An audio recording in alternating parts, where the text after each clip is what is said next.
Привет, друзья! Вы на канале Знакомый вкус. Сегодня хочу поделиться с вами очень хорошим рецептом фаршированных грибов. Это простое и в то же время необычайно вкусное блюдо можно подать на стол как в виде закуски или как самостоятельное блюдо. Отлично сочетается с салатами. Что касается начинки, то тут можете использовать всю свою фантазию и вкусовые предпочтения. Я предлагаю для вас вариант начинки, который я облюбовала давно. Он довольно-таки бюджетный и, честно, еще не встречала людей, которым бы он не понравился. Первым делом отделяю от грибов ножки и срезаю нижний край шляпки. Ножки, в принципе, отламываются руками, но у меня бывало такое, что ломался весь гриб, поэтому я подрезаю немножко ножом.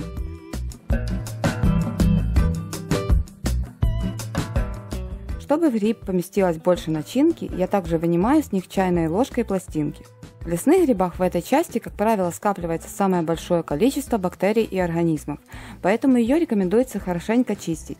Но поскольку шампиньон у меня выращен не в лесу, и этот вид грибов иногда вообще употребляют в сыром виде, это делать не обязательно. Выбрасывать их или не выбрасывать решайте сами. Я в этих грибах уверена и добавляю пластинки к зажарке. Удаляю с ножек юбочку и мелко нарезаю их кубиками.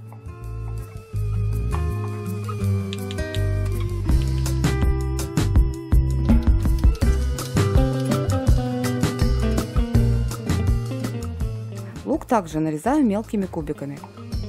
Чем мельче нарезать, тем больше начинки поместится в гриб, и она не будет так рассыпаться.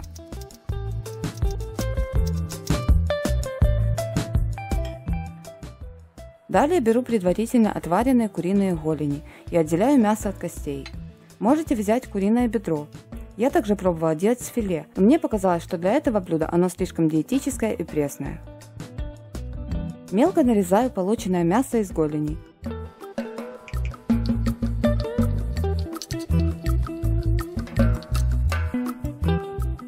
Измельчаю укроп.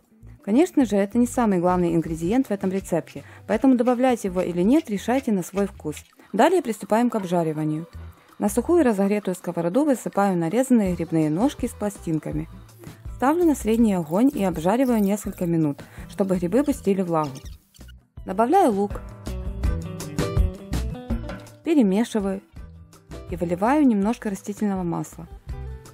Высыпаю измельченное мясо, солю, перчу по вкусу. Пропускаю через пресс 4 зубка чеснока.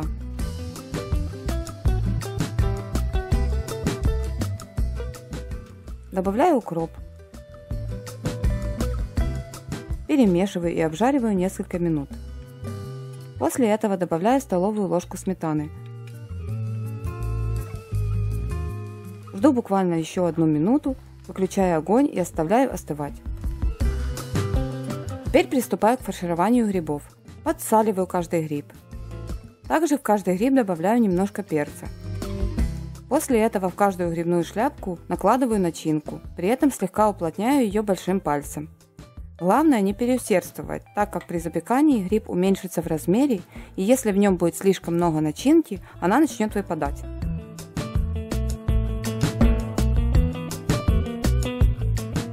Накрываю противень пергаментом, смазываю его растительным маслом и выкладываю грибы.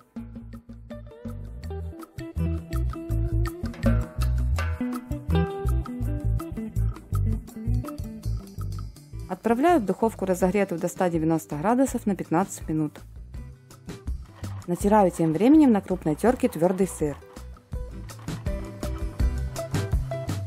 15 минут прошло. Достаю грибы и выкладываю поверх каждого небольшое количество натертого сыра. Когда я готовила этот рецепт первый раз, я посыпала сыром сразу. В результате он сгорел и получился твердой сухой коркой. Теперь я запекаю 15 минут, добавляю сыр и после этого отправляю в духовку еще на 10 минут, чтобы он расплавился. Ну вот наши грибы и готовы. Смотрите, какая вкуснятина получилась. Перекладываю на тарелку и можно подавать на стол. Грибочки получились очень сочными и довольно сытными. Советую вам приготовить это прекрасное блюдо. Спасибо, что досмотрели до конца. Ставьте лайки, мне будет очень приятно. Подписывайтесь на канал. Не забудьте нажать на колокольчик, чтобы ничего не пропустить. Всего вам самого хорошего и, конечно же, приятного аппетита!